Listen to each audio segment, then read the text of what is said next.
Today on Woodturning, we're going to visit one of our past projects from our PBS show, a toy lawnmower. Tim's American Beauty was made by Robust Tools, America's premier lathe manufacturer. Quality hardened tool rests and live centers too. Robust, built to turn wood, enjoyed for a lifetime. Easy Wood Tools, best in class carbide wood turning tools. For those of you who are a little bit younger than me, lawnmowers in the past were manual. You'd push them and they had these reels on them which had blades, so that's where this project came from.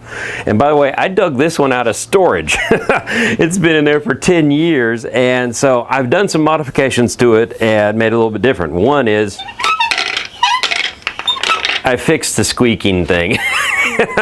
The other is on the new one, I've shaped the handle and oops, sorry, Brian, I screwed you up, didn't I? So the handle a little bit differently, and then down here I've made the axle different so it spins without making any squeaking sounds. But there is a lot to this project and a lot to do, so let's get to the drill press right away. Okay, now this is the handle. It is a 1.5 inch square piece of wood and it's 10 inches long. And don't worry about the measurements. In the description below the video, I will have a link to all the measurements in the cut sheet for this project. So there, we got that 3/4 inch hole drilled. Okay, now we're going to drill the support holes. This is the brace that goes across. So we have to drill a hole here, a hole here, a hole here. 3/4 inches also, and a little bit more than halfway through. Now this is a 2-inch square piece of wood. This first hole is dead center. And then on this side, the opposite side, I've got marks here. These holes are exactly 12 inches on center apart.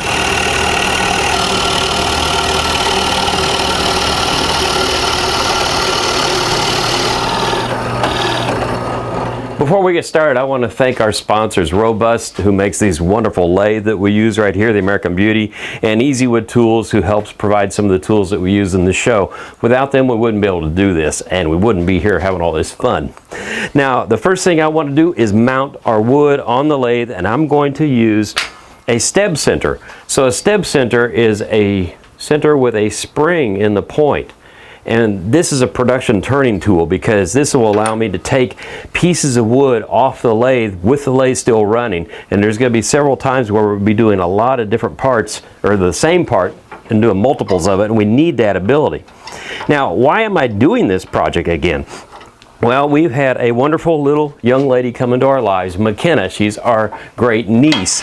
And Brandy and Jake are the wonderful parents of her, and she is a little over a year old now and starting to learn to walk, and we thought this would be a wonderful project to give her. She is a ball of fire and a lot of fun, although we've never met her. Thank you, COVID. Hopefully soon we'll be able to see her. So I have my piece of wood mounted on here, and by the way, we are using ambrosia maple. It is going to be incredible looking. This is the handle, and I want to rough this out. Let me get my googles on. And so I'm going to take an Easy Wood cutter here, and I want to make sure that my tool rest is right on center to start roughing this out.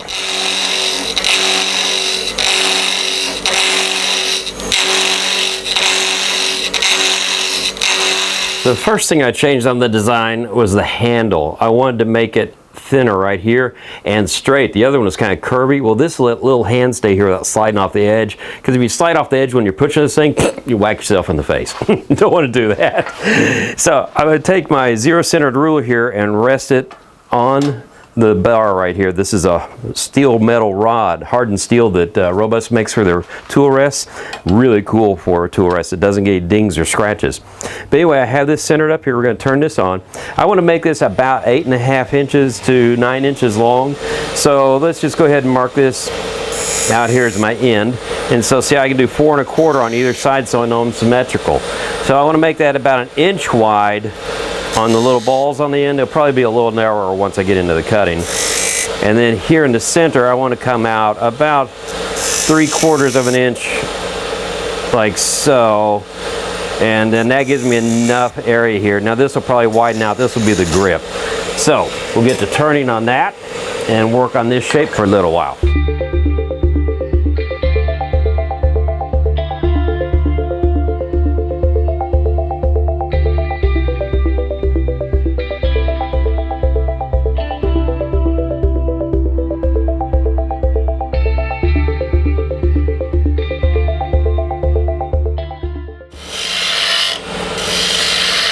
I've been working on the support brace that goes on top of the wheels.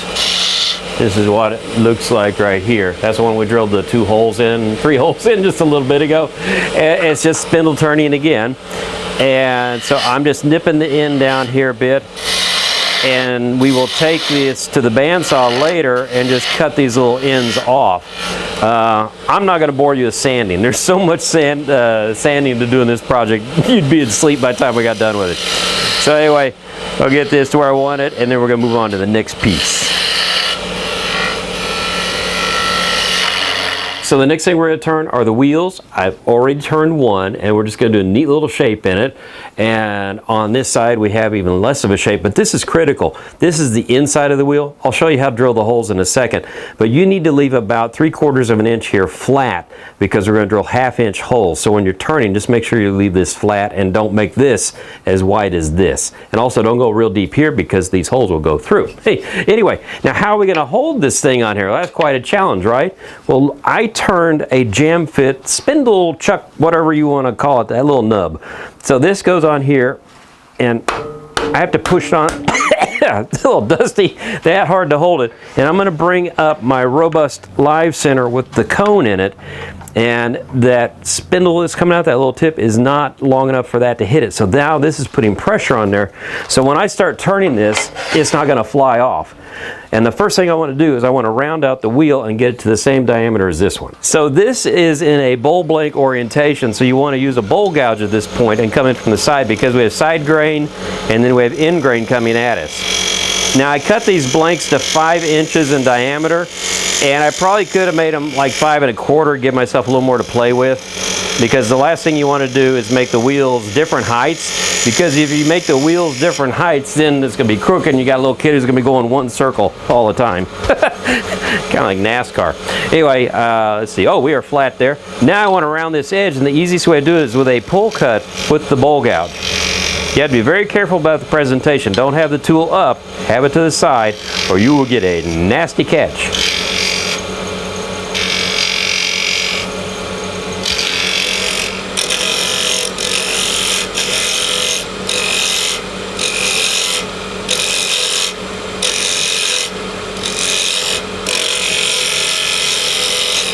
So how do you space these holes out, huh? It involves a lot of math, or you can cheat like I'm gonna do it. So the distance from this center to this line that I've drawn, you can barely see it, I did that on the lathe, is 2 inches. So I set my calipers at 2 inches. My dividers, calipers, whatever they're called. I'm gonna put it right on the line, come here, and make a mark. Oops, I'm gonna come over here and make a mark. And then I take this and put it on that cross center, make a mark, and just keep moving it. This is the way you get yourself 6 evenly spaced hole spots. And why am I making this, setting this on a piece of wood right now, is because that's a little bit proud. If I had it sitting right here, it's going to flop around. So this hole here has helped me keep it flat, and I'm going to use this to drill the holes in here. So I'm going to drill the holes now, and I've got little awl points I put in there so I can center this well. Now I have the depth of this set to go in a 1/2 inch, and that's really important because these have to be 1/2 inch deep holes, because if you go less than that or more than that, the wheels are not going to fit between the supports correctly. You'll have too much slop, or it'll be too tight and things will rub. It'll all come to make sense here in a little bit when I show you the assembly. But you want to go slow here too, so you don't bust out the side of the wheel there, because that's really thin wood at this point. Now I'm making a 3/4 inch mark here because I'm making the shaft that the handle goes onto. And this is the cool thing. I'm going to take this off now, but I've got that step center in there that I mentioned earlier. So what you do with the step center, now this is rounded out so it's not going to hurt me. I just start reducing the pressure from the tailstock. Look, it stops. The lathe is still running. I can take this and then check to see if it fits in the hole. It doesn't, so I've got a little bit further to go. But this is a cool system, because look at the headstock here. I'm going to take this, that's running, I put that point in, correct? So nothing's grabbing yet. That little spring in there, you can see it move. So back on this end, Now, when I bring the tailstock back up, put it in that hole in there, I let go, tighten it, it starts spinning again. That way I can keep working and checking this thing over and over and over until I finally get it to fit in this hole. I never have to stop the lathe. And the interesting thing about that is we have to do a bunch of spindles that are 10 inches long and a ½ inch wide. So once I'm done with this, we're going to turn those and use the same technique for that. But since it's spindles, I'm not going to bore you by talking about it. We'll just do them.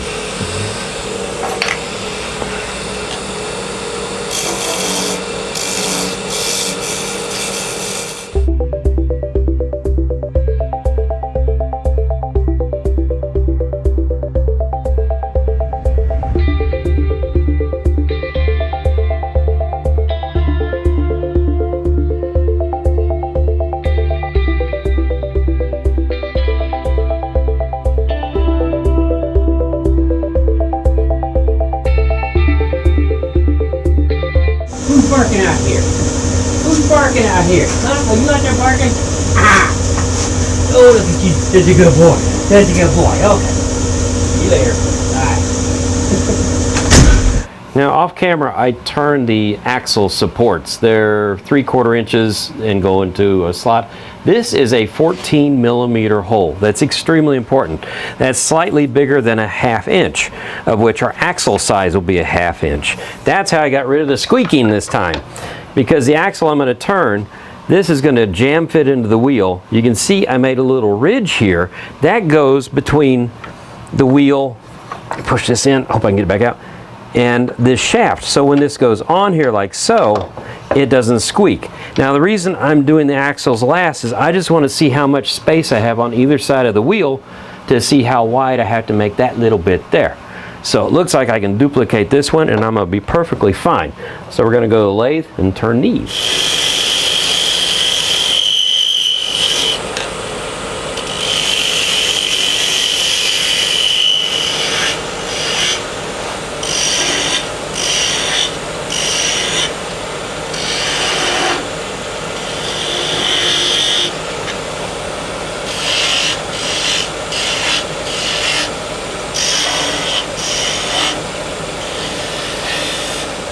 Well, it's time for assembly now, and you can put anything you want in here. I had some eggs that I had left over. I like it because they make a lot of noise, but you can go buy something if you want to, I guess, if you're a woodworker, not a wood turner. So we get this in here like so. You have to do it this direction, you know, this order, or you can't get the axles on. And you're going to glue this together probably with Tight Bond. You know, use some really good wood glue for this. And get the handle up there. So there you go. Boy, this is Ambonia maple. Ambonia burl maple? No, this is ambrosia maple, which has the ambrosia beetle. That makes all the great neat stains in the wood and everything. So once we put a finish on here, I'll probably use hand rub polyurethane. This is going to look incredible. So once I get the finish on this, I'm going to send this to my great niece McKenna, and I hope she has a really good time learning how to mow the lawn for her parents. Well, until the next time on Wood Turning, keep turning. Can you say bye? Bye. Bye-bye. Hi. Tim's American Beauty was made by Robust Tools, America's premier lathe manufacturer. Quality hardened tool rests and live centers too. Robust. Built to turn wood, enjoyed for a lifetime. Easy Wood Tools, best in class carbide wood turning tools.